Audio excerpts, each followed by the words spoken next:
Hi everyone, it's Jean from Sew It Themes and welcome to my channel. Today, as I continue to work on my sewing junk journal, I am making these layered tags. Are these not really cool looking? Really like the way this one turned out. So I'm going to make another one. I'm going to show you how I did that. Um, I don't know if a lot of people already probably know about this, but a nice fast way to to take your square piece of cardstock and make a tag out of it is to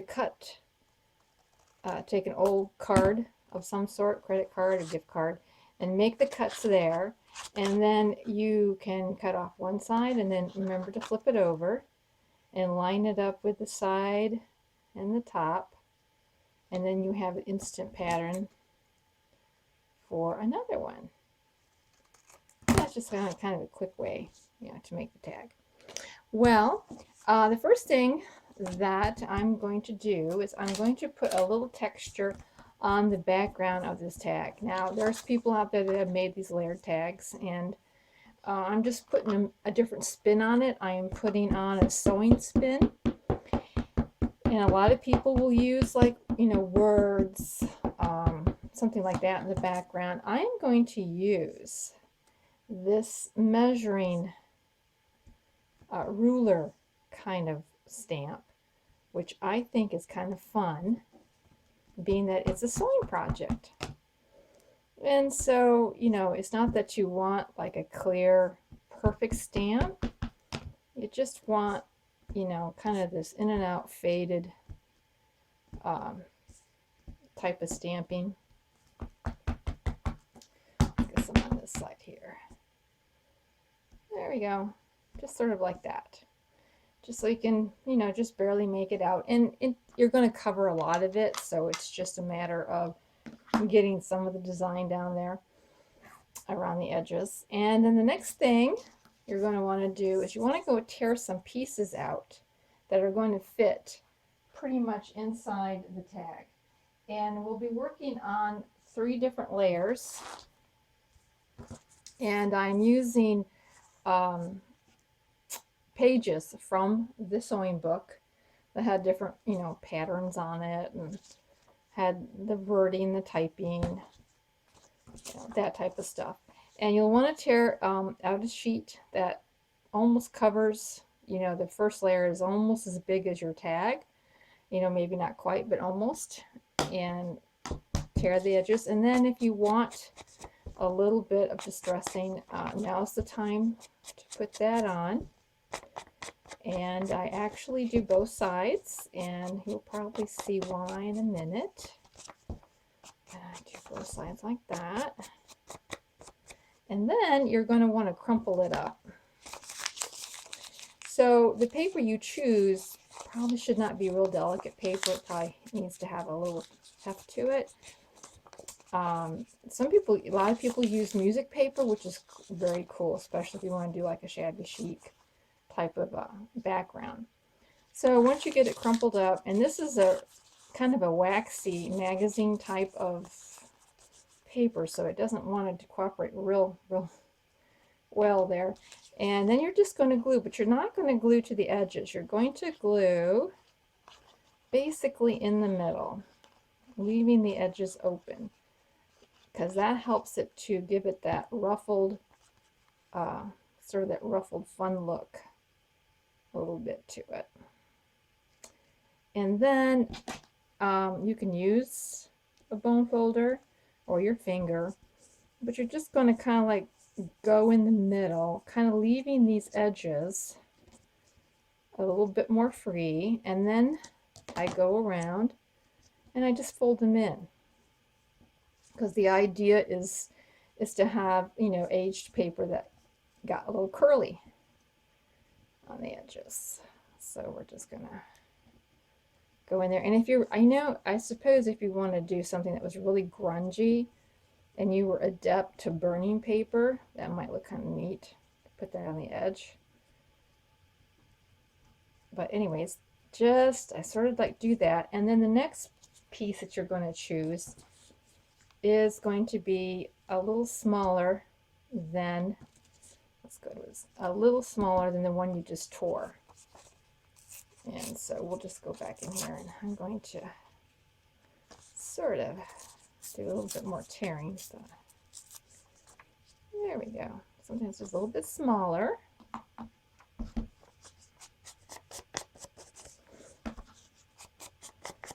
Now, if you notice, the reason I was doing both sides is because you're going to be doing this little curling over, and it's nice to have both edges distressed if that's the look you're going for.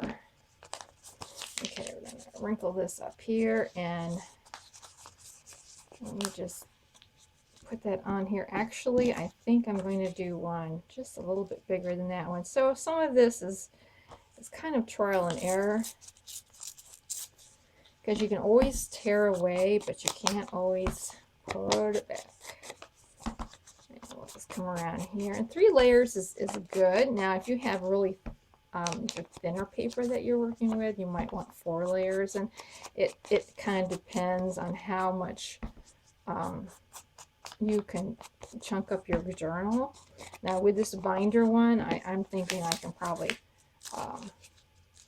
chunk it up pretty good. There we go. This might be a better, yeah, this is a little bit better to have this one here. So you might want to get the next 2 layers kind of done before you start gluing them on, so you kind of get an idea of how they're going to lay. Excuse me. There we go. And we're going to put this one down here, kind of in the middle.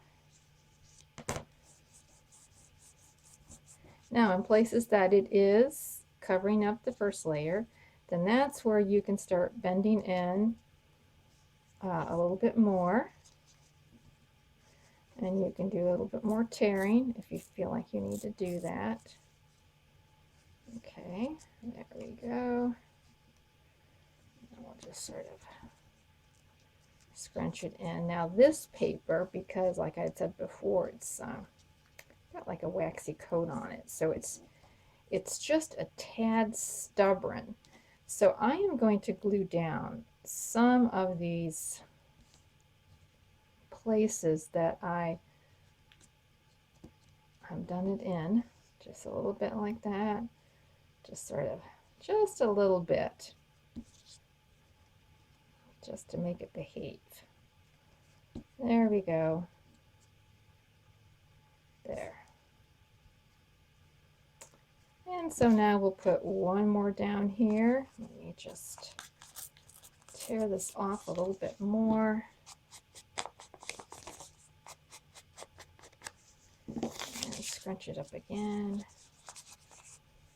There we go. And so we will be putting this one down. Whoops, I am so sorry. I'm so sorry. Oh dear. So that one looks like it's going to fit well. Sorry for the interruption. I had knocked the camera and didn't think you wanted to get seasick. Alrighty. And we'll just put that down here in the middle. Very cute. A little bit more of that crinkling around. Just a little bit. And this, like this paper is just not behaving as well as other papers do. But that's okay, because that's what glue is for.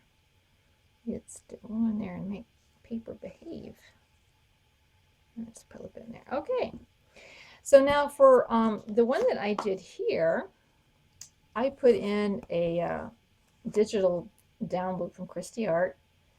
And it's a small square, but I tore around it and, distressed it and put down the little words down here. So, but this one I'm going to do just a little different.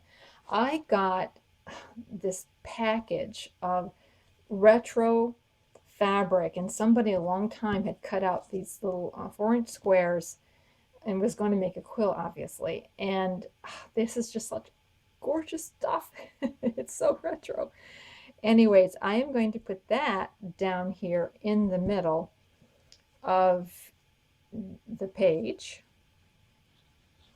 instead of a clip art, I'm going to put that down here like so, and I've kind of like frayed the edges a little bit. And then here from Artisan's Cash, she has a whole bunch of old pattern dolls, paper dolls, I guess, and you can make them all kinds of sizes. They come in PNG file, and you can make them whatever size you like. But I made these little tiny ones. They're very tiny, and I cut them out, and I'm going to put her in the middle. So it's kind of a little different. It has a little bit of a fabric on it. So like I say, people have been doing these layered tags for a while. However, I just wanted to put a sewing spin on it. I think it's a little different. There we go. And we'll put her right here in the middle. And I distressed around her a little bit. So here she is. She's kind of cute. I kind of thought her outfit went with the green that's already in the fabric. Right? Very, very neat. And then for the little tag up above, instead of the hole, I am just going to put in, I'm going to staple in